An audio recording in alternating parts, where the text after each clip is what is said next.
Hello, gorgeous soul. Welcome to your July astrology. It's all very exciting. It kicks off with a blue moon in Cancer. We also have Mercury and Venus going into Leo. So it's a jolly and dramatic time for all. Before I get stuck into your personal astrology, please do follow me on Instagram at Michele Knight, Michele with one L, because I interact there on a regular basis and I would love to see you. And I'm also about to do a giveaway for my tarot deck. So much love. Let's get into it.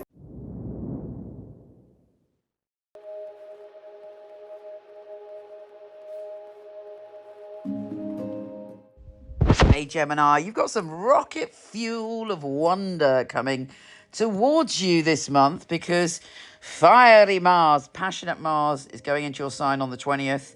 But don't forget, you've got Jupiter in your sign, so you're like ready for action, ready to explore, ready to experience, and you have all the energy to do it. You're super excited, and it's quite a rare thing for you to have all this going on, and it's absolutely going to push you forward. In fact, the last time this occurred was back in 2013. What were you up to in 2013? Were there any changes in your life? But all of a sudden, you are ready to make the changes that you've been holding back from, and you're ready to push it, and you're believing, and this is a very important, essential ingredient. You believe that it's possible. You believe that you can go forward and make these changes. So remember that, because that is actually the most important message of this month for you. Extraordinary. So let's get down to the rest of the business. Mercury enters Leo on the 2nd of July, and you are talking a good game. You trust what you're saying. Other people want to listen to you. You're coming up with loads of ideas. There's a lot of communication going on. You'll be chit-chatting away. You'll be getting all sorts of messages from all sorts of people. Make sure you put your ideas out there. Make sure you know that your words are spells right now, because Venus, the planet of love and abundance, is also going into your communication zone. So there's all this opportunity, and you're not only talking, you're listening. And when you listen, you're going to pick up some information that could change your life direction. Do something with the information. It's important to you. Neptune is also stationing retrograde in your career zone. So you're like thinking about the past and maybe what creative dreams you had that you didn't do anything with. When Neptune goes retrograde, it's not like, hasn't got a bad reputation like Mercury retrograde. It allows you to go back and practically do something with your ideas, your fantasies, and your dreams.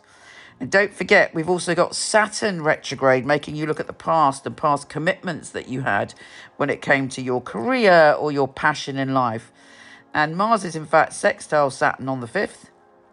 And you have this sort of, as a moment of cosmic alchemy where you can put together your dreams and your creativity and your desires with practicality and making it happen. The fabulous new moon in Cancer has been slightly underrated by some people. It's special. It has an opportunity for you to move forward in a sense of abundance and security. So whatever you want to attract to you when it comes to abundance and security, cast out those seeds on the new moon, also on the 5th.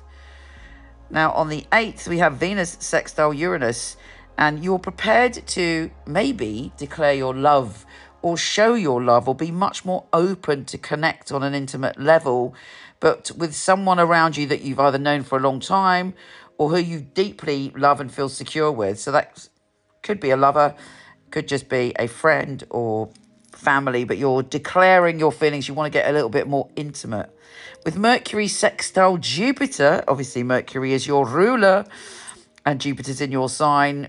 If there's something you really want to have a conversation about or something you want to put out there in the world, 8th of July is a very, very good day for it. It's a day where you're persuasive and there's exciting opportunity to move forward.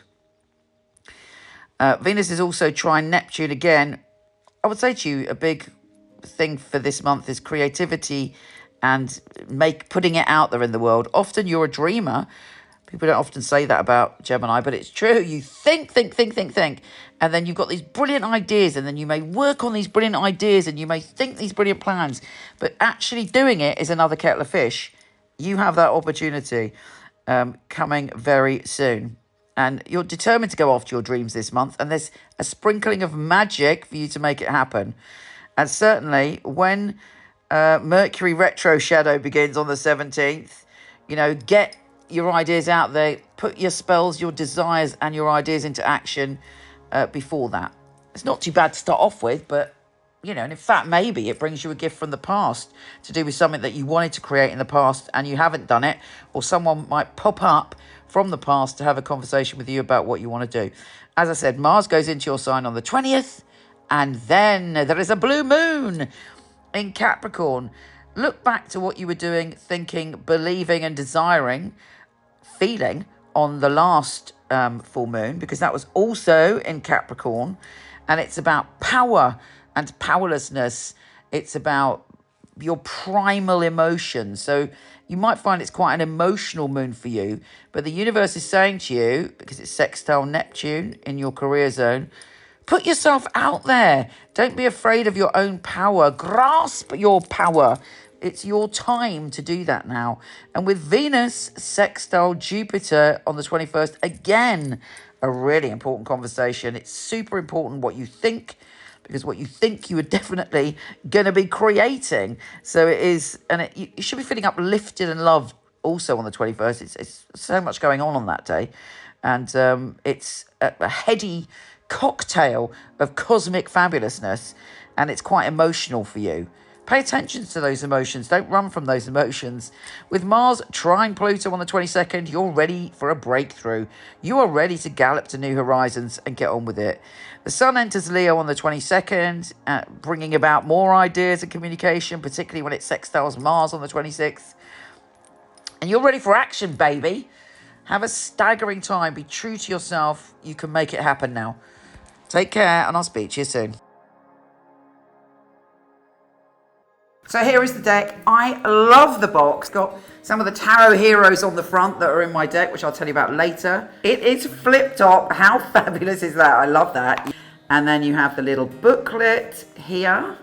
Little nuggets of information about each card. Here they are. Notice the gold. The Fool. The Magician. The High Priestess, which is so important because it is Pamela Coleman Smith. She was the illustrator of the original Rider-Waite. And I have 3 Lovers cards. The Chariot, Strength, the Hermit, various heroes here. This is Anna May Wong. So I've got this leaflet that comes with the pack. It gives you one line of straight to the point wisdom about it. But this is the book. And I'm so pleased with it, because what I aim to do with this deck is to inspire your own psychic ability, but also to empower you and uplift you every day with the message of the card. Let's take a look inside. In it, we've got the meanings and readings. All my knowledge is in this book, all my love and all my heart. I talk to you about my journey, and I talk to you, most importantly, about how to dive in and learn the tarot really quickly, because that's the way I roll. Very easy guide. I talk to you about reversals and how to empower yourself and feel the love of the tarot. And then there's a little space where you can do your readings.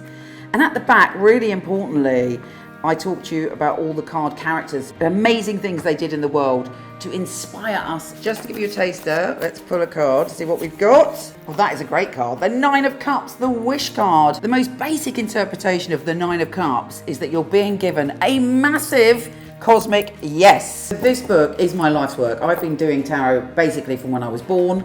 It's been a lifelong passion, and you're always learning when it comes to tarot, and I've tried to put everything I know and all the magic and how you can learn quickly. You can get them from Amazon, Barnes & Noble, and potentially order them from your local bookshop and support your local bookshop. These carry my heart and my soul, and I thank you for being on this journey. You inspired me to do it because I wanted to have an inclusive deck. So I thank you for being my inspiration.